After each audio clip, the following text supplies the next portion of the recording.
उपसर्गा व्युत्थाने सिद्धयः बंध कारण शैथिल्यात् प्रचार संवेदनाच्च चित्तस्य परशरीरावेशः उदानज्जयाज्जल पंककंटकादिषु असंग उत्क्रांतिश्च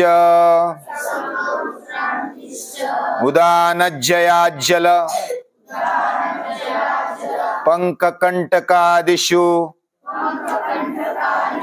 असंग उत्क्रांतिश्च असंग उत्क्रांतिश्च।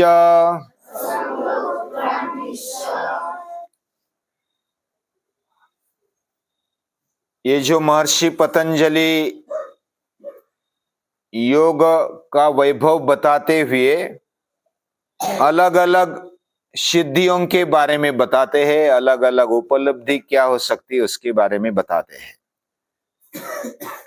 और ये ऐसी ही बातें नहीं है, वह अनुभवजन्य उनके जीवन में उन्होंने और उनके सहकारी भी होंगे, उन्होंने करके देखी।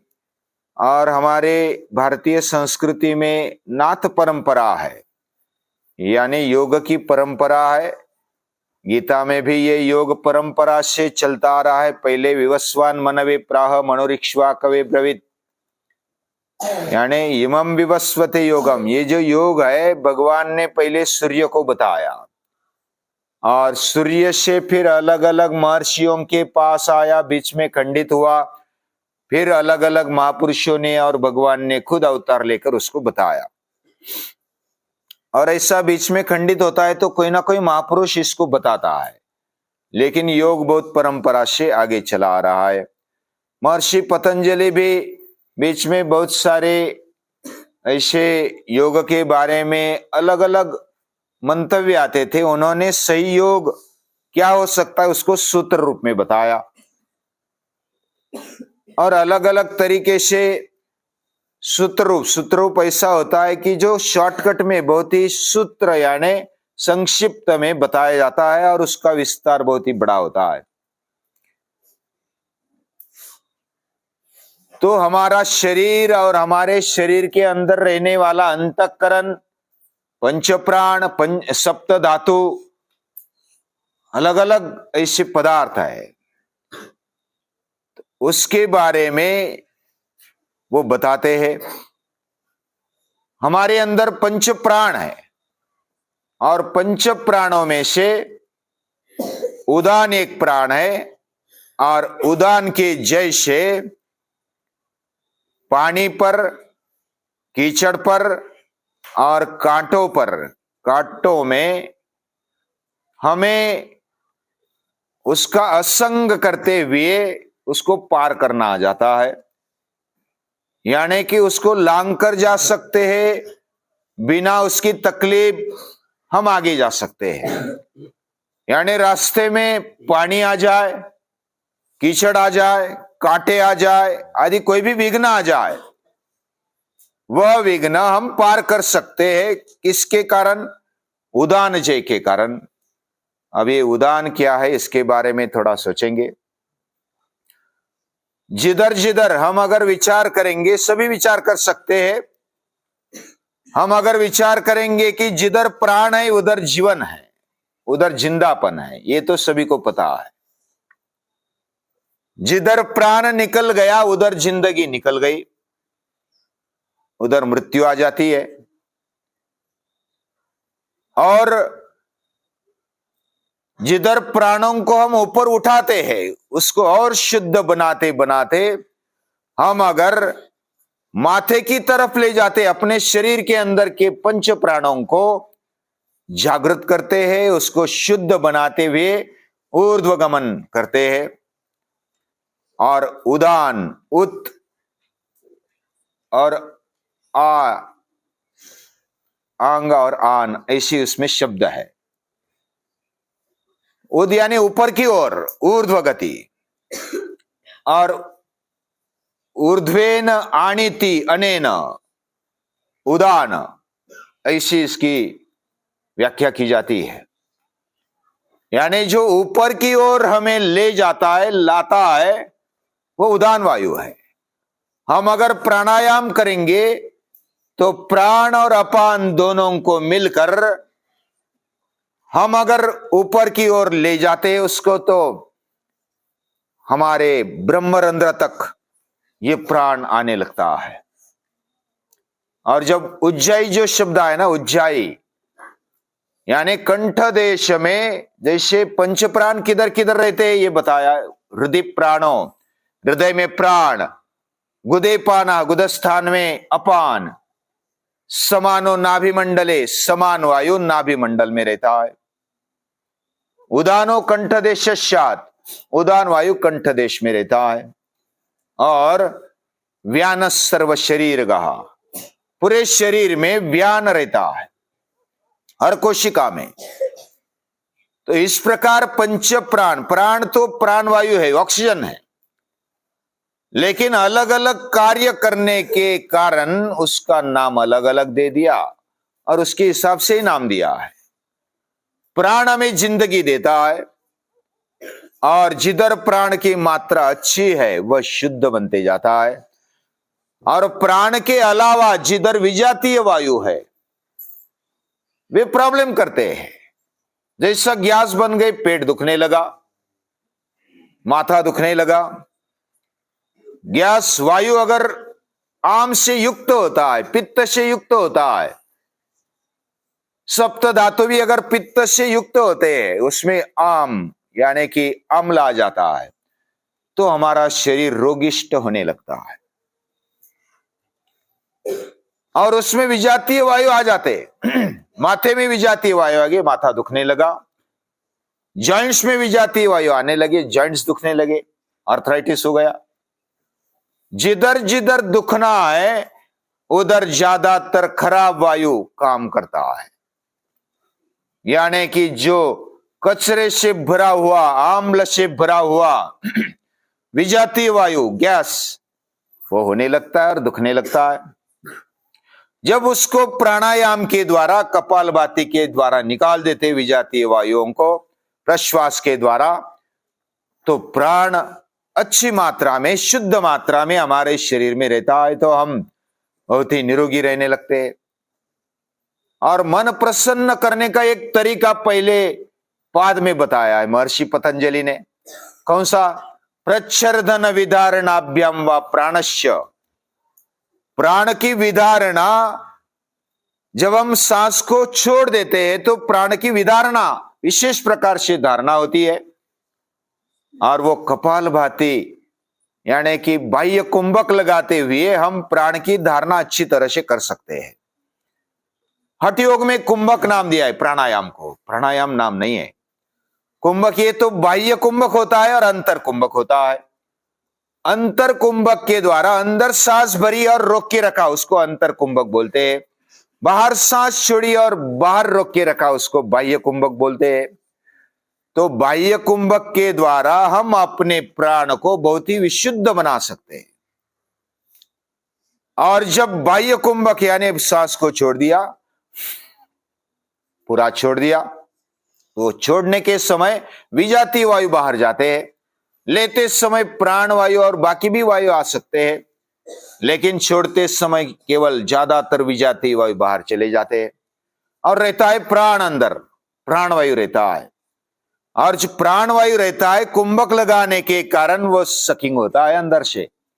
यानी गुदद्वार के मूलाधार चक्र के नजदीक रहा हुआ अपान वायु, यानी वो प्राण ही है, ऑक्सीजन ही है, वो ऊपर उठते उठते पेट की तरफ, सीने की तरफ और उदान वायु की तरफ आ जाता है।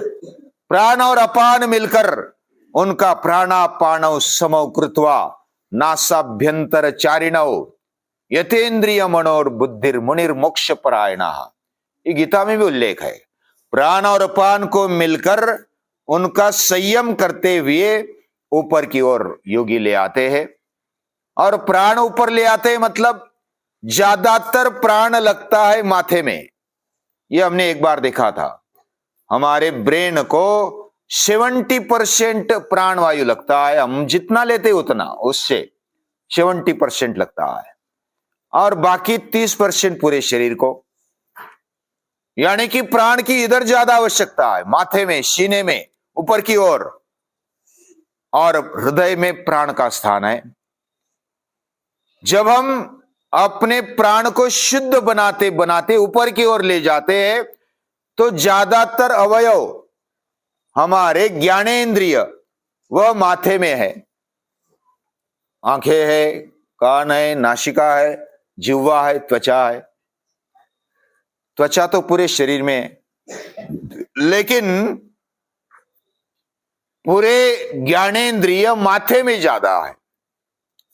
ब्रेन भी माथे में है, हमारी विचार करने की शक्ति माथे में है, संतुलन करने का पूरा कंट्रोल माथे में है, और हमारी वाणी भी, हमारा खाना पीना भी ये इधर से चलता है, और उदान इधर रहता है।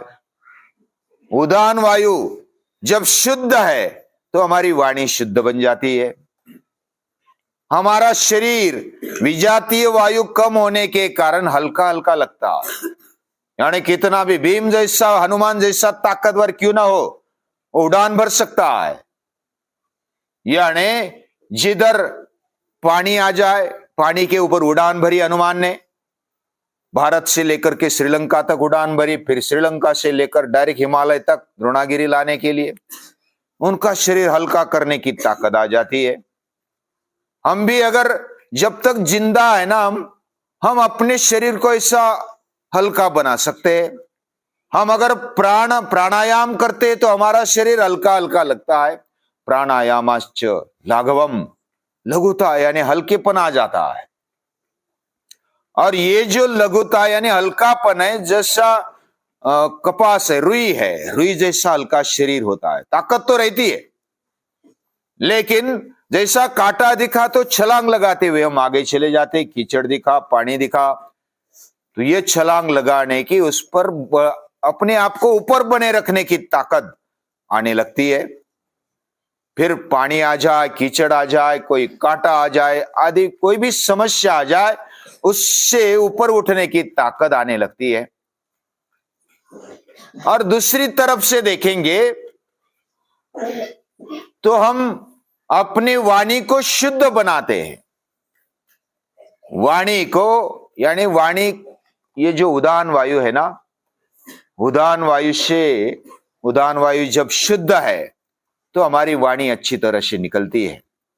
और उज्जाई से, वह प्राणायाम से हम विजयी बनते हैं। हमारे जीवन में अगर विजयी बनना है, उदान वायु पर जय पाना चाहिए।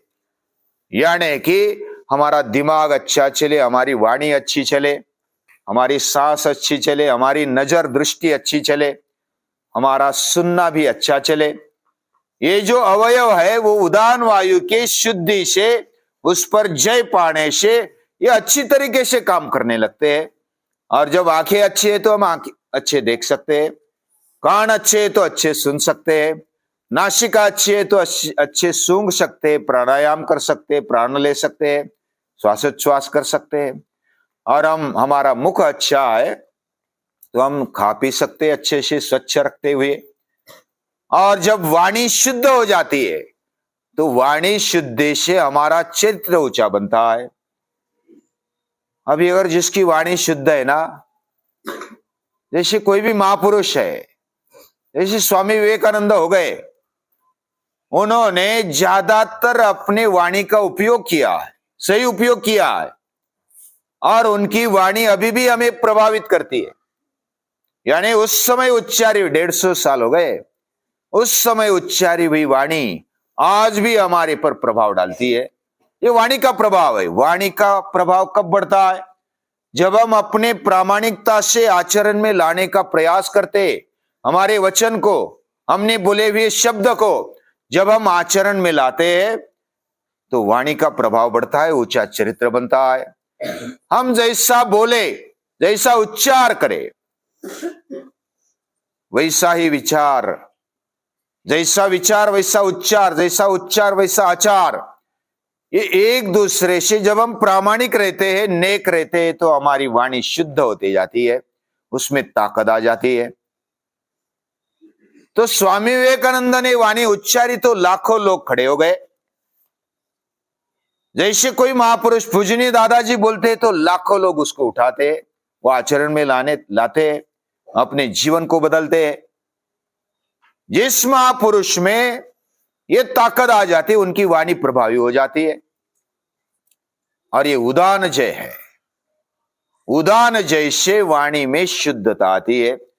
पंचमहाभूतों में जैसे हमारा शरीर बना, लेकिन पंच ज्ञानेंद्रियों के द्वारा हम ज्ञान ग्रहण करते हैं, हमारे जीवन को टर्न मिलता है पंच ज्ञानेंद्रियों से, और इनको योग्य दिशा देने का काम ये उदान वायु करता है। जैसा जितना भी अभ्यास किया जाए उतना कम है। हमारे जब हम अभ्यास करते महर्षि पतंजलि के योग दर्शन का, तो अभ्यास करते करते उनकी जो वाणी है वो भी बहुत ही शुद्ध है, पवित्र है। उनके श्लोक, उनका जो श्लोक है हर रोज बोलते हैं हम, योगेन चित्तस्य पदेन वाचा। हमारी वाणी अगर शुद्ध बनानी है तो व्याकरण शास्त्र का अभ्यास करना चाहिए, पदेन। तो व्याकरण शास्त्र जिन्होंने, पाणिनि ने अष्टाध्यायी रचा, और व्याकरण शास्त्र का अभ्यास करते हुए उसको सूत्रबद्ध किया है। और जब हम व्याकरण शास्त्र का अभ्यास करते हैं तो हमारी वाणी वह शुद्ध बन जाती है, और उसको जब हम हृदय से बोलते हैं, हमारे प्रामाणिकता के साथ, आचरण के साथ उसको अगर बोलते हैं, तो हमारी वाणी पवित्र बनते जाती है। और इसलिए वाणी, वर्तन और विचार और वृत्ति हमारी बदलनी चाहिए, योग्य तरीके से चलनी चाहिए, ऐसा बोलते हैं। तो उदान जैसे क्या होता है?